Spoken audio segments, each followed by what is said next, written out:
Hi hello నమస్తే welcome back to my channel Pooja Vijay vlogs. ఈరోజు వీడియోలో ఆలు పోహా ఎలా చేసుకోవాలో చూపించబోతున్నాను. ఎంతో ఈజీగా మరియు రుచికరమైన ఈ బ్రేక్ఫాస్ట్ని ఎలా చేసుకోవాలో చూసేద్దాం, వచ్చేయండి. ముందుగా 2 to 3 cups ఆఫ్ పోహాని వేసుకోవాలి. ఇప్పుడు అందులోనే కాస్త సాల్ట్ యాడ్ చేసుకొని 2 గ్లాసుల వాటర్ని వేసి 2 to 3 times వరకు బాగా వాష్ చేసుకోవాలి.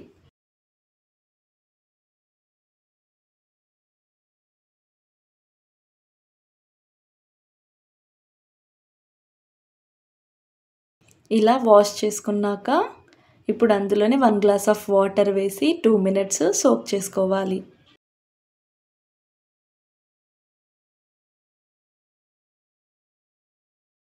టూ మినిట్స్ తర్వాత వాటర్ని అంపేసి ఈ పోహాని ఇప్పుడు పక్కన పెట్టుకుందాం. నెక్స్ట్ ప్రాసెస్, స్టవ్ ఆన్ చేసుకొని కడాయి పెట్టుకోవాలి. అందులోనే 2 to 3 tablespoon వరకు ఆయిల్ని వేసుకోవాలి. ఆయిల్ కాస్త హీట్ అయ్యాక 2 బంగాళాదుంపల్ని ఇలా ముక్కలుగా కట్ చేసుకొని ఒక 5 నిమిషాల వరకు ఫ్రై చేసుకోవాలి.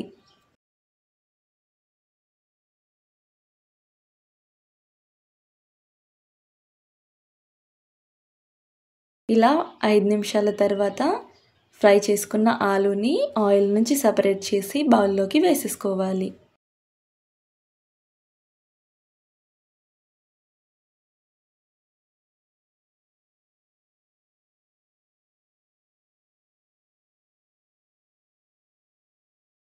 తర్వాత అదే ఆయిల్లోకి 1 tablespoon ఆవాలు, 1 tablespoon జీలకర్ర, 1/2 cup వరకు పల్లీలని వేసుకోవాలి.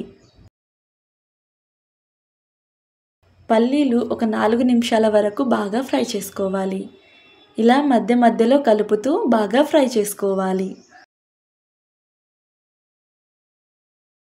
తర్వాత ఒక ఆనియన్ని ఇలా సన్నగా కట్ చేసుకొని వేసుకోవాలి.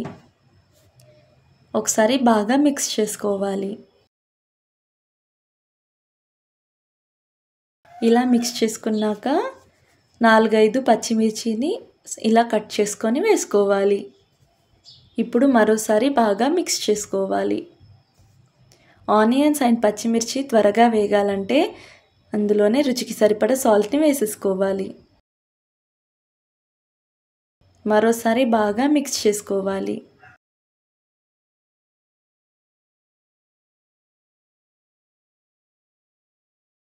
ఇలా మిక్స్ చేసుకున్నాక అందులోనే కరివేపాకు, గుప్పెడు కొత్తిమీరని యాడ్ చేసుకోవాలి.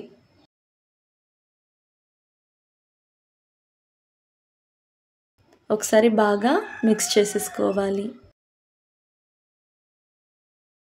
ఇలా మిక్స్ చేసుకున్నాక చిటికెడు పసుపు వేసుకోవాలి.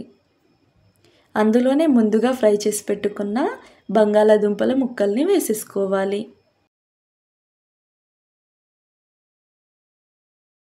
ఇప్పుడు మరోసారి బాగా మిక్స్ చేసుకోవాలి.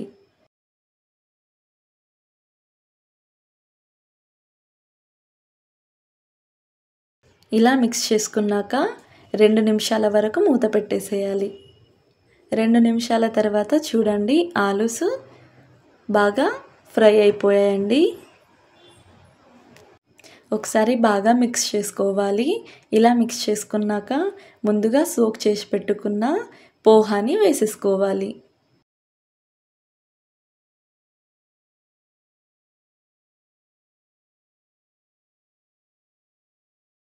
ఇప్పుడు ఒకసారి మొత్తం బాగా మిక్స్ చేసేసుకోవాలి.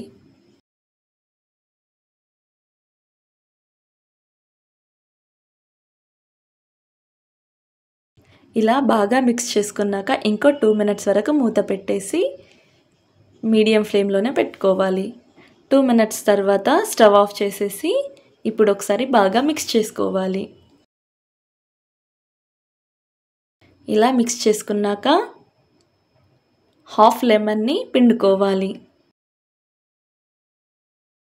ఫైనల్గా కొత్తిమీరతో గార్నిష్ చేసుకుంటే వేడి వేడి ఆలు పోహా రెడీ అయిపోయినట్టే. ఇలా బ్రేక్ఫాస్ట్లోకైనా ఈవినింగ్ స్నాక్స్లోకైనా ఈ పోహాని చేసుకుంటే చాలా టేస్టీగా వస్తుంది. ఈ వీడియో కనుక మీకు నచ్చినట్టయితే లైక్ చేయండి, షేర్ చేయండి, సబ్స్క్రైబ్ చేయండి. Bye guys.